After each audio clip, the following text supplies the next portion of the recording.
I guess we just dive in right there as you preview, COVID-19 and the impact on rookies. No OTAs, no mini camps, no type of preseason. How worried are you guys for their ability to make an immediate impact just in general here? Well, it's going to be tough, and I think those draft fits that we talk about, like on draft night, like, oh, I really like this guy because his skill set works really well with this team.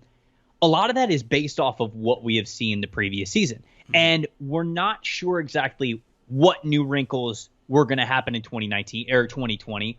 We know that coaches, offensive coaches, they've always got something up their sleeve. Like they've been scheming over the summer. They're ready to introduce a new position that they're really looking to emphasize and things like that. So when we talk about scheme fits, we look at what a team was doing in the previous season to say, okay, this guy complements what they were looking for in this regard. Sometimes it's a one-on-one thing. Like sometimes it really works out. Other times you're looking for emphasis players. I mean, like take Deebo Samuel last year. We all knew that Deebo Samuel was really versatile, but the fact that he got in with Kyle Shanahan and Shanahan was able to emphasize him in really unique ways that nobody really saw coming, the amount of versatility they were going to have with Deebo Samuel. It's kind of with that example. And so with no mini camps, with no OTAs, it's going to be a lot harder for guys to just really step in right away.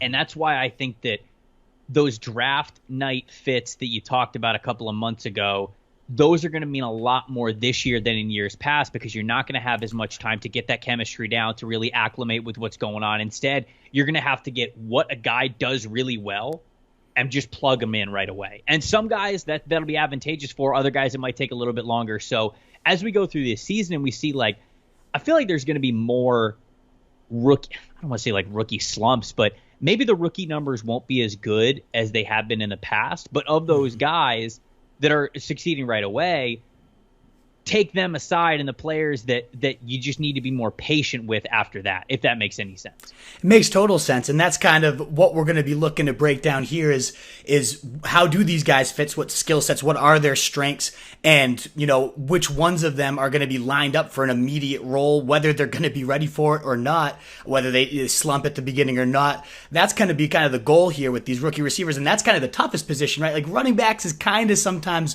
plug and play. Jonathan Taylor knows how to read blocks. He's going to be behind one of the best lines. Like that position, I'm not overly worried about.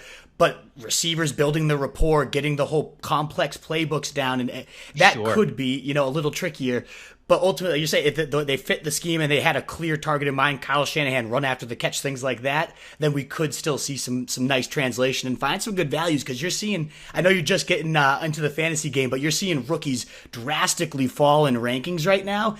And there's still some really good talent. Like we'll get into the players and where they're falling to as we go here. But man, I think it's presenting some nice buying opportunities, to be honest, especially with the ones that are going to fit really well. In that sense, just for redraft, not for dynasty right now. So just this strange year, this could be a slow start. There's still some that could fit in really well, as you highlighted. So if you were going to kind of make a top 5, 8, whatever list you want to cap it off, how would you kind of, and we'll dive into them. You don't have to break them down quite yet, but how would you kind of rank these guys for your redraft fantasy rankings right now?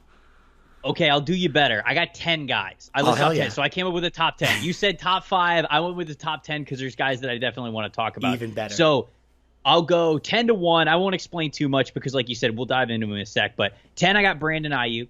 9, I got T. Higgins. 8, I got Michael Pittman Jr. 7, I have Bryan Edwards. 6, Henry Ruggs. 5, Justin Jefferson. 4, Jalen Reagor. 3, Laviska Shenault. 2, CeeDee Lamb. 1, Jerry Jeudy. So, that's how I would break them up. Wow. So, there's definitely some names we have to make sure we hit there. Yes. Wow. That's an exciting list. Does that change at all for you dynasty-wise? I know that was redraft, like immediate impact. Are there any guys you would have had significantly higher or lower if you're looking just more longer-term format? I think maybe for dynasty, I might have Chase Claypool might sneak in there because he's a bigger guy and Pittsburgh doesn't exactly have his skill set right now. So if he succeeds well, that's an easy opportunity for him to take that and run with it. Antonio Gandy-Golden in Washington, now that Kelvin Harmon is down, they're going to need a guy to show up as kind of like a true X, like that red zone kind of threat. Gandy-Golden could be that guy. So that might be, if he gets early playing time and he succeeds really well, that might be something that plays to his advantage. I'll tell you, T. Higgins is probably another one because you figure A.J. Green, it's his last year there. I know they got Auden Tate, but still, they invest a higher draft capital in T. Higgins. If A.J. Green is out, they probably want T. Higgins to become that A.J. Green guy for Joe Burrow. So I feel like he might go up a little bit. As for the other guys, I mean, they're pretty high, and it would just depend on, like CeeDee Lamb, I feel like could be a wide receiver one on a lot of different teams, but Amari's going to be there for the foreseeable future. You know what I'm saying? So I'm not sure how much, they'll have enough to make it work, but I don't know how much higher I would put CeeDee Lamb, if I would put him as my one in that situation. So those are probably the guys that come to my head immediately that I might move a little bit higher because of their situations. Honestly, though, it really wouldn't change too much because of what we talked about earlier. There's just a lot of uncertainty right now in exactly how it's going to shake out. What is up, you Fantasy Wolf? Thanks so much for tuning in. If you haven't already, share your thoughts in the comments, check out some more videos, and join the newest Wolfpack by subscribing below.